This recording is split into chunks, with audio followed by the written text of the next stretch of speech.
Permettez-moi d'avancer dans l'explication de ce que signifie connaître Christ. Cela nécessite de connaître Christ dans les choses et dans les affaires. Certains peuvent dire qu'ils connaissent Christ comme leur patience. C'est ce que l'on appelle connaître Christ.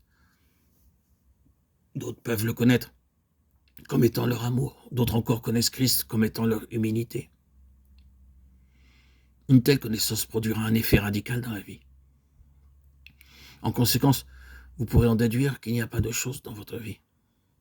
Je crois que plusieurs peuvent le déclarer car ils savent en expérience ce que cela signifie.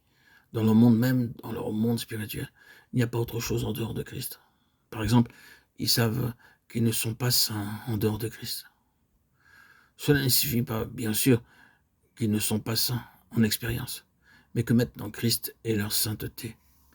Immédiatement, ils comprennent que Christ est tout et ils peuvent être complètement délivrés de toutes ces questions extérieures. Tout cela résulte de la connaissance de Christ et non pas d'une prière d'exhortation ni d'encouragement.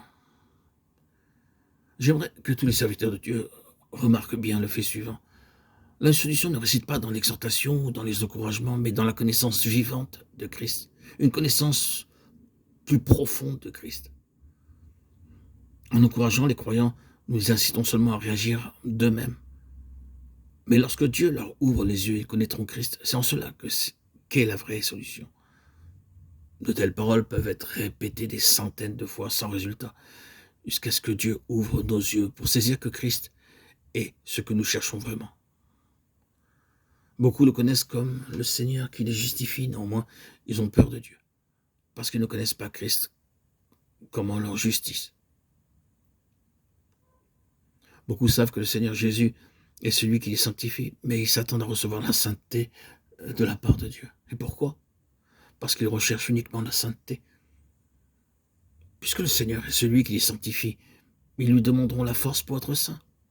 Et en agissant ainsi, ils découvriront bientôt leur impossibilité d'être saints.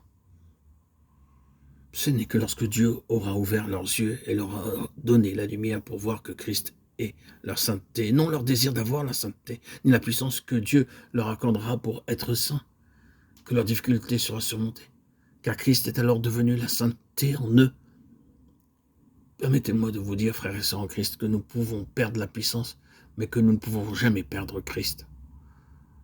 Notre sainteté ne repose pas sur ce que nous faisons, mais sur ce qu'il est pour nous. Lorsque nous le connaissons comme notre tout, tous nos problèmes sont résolus.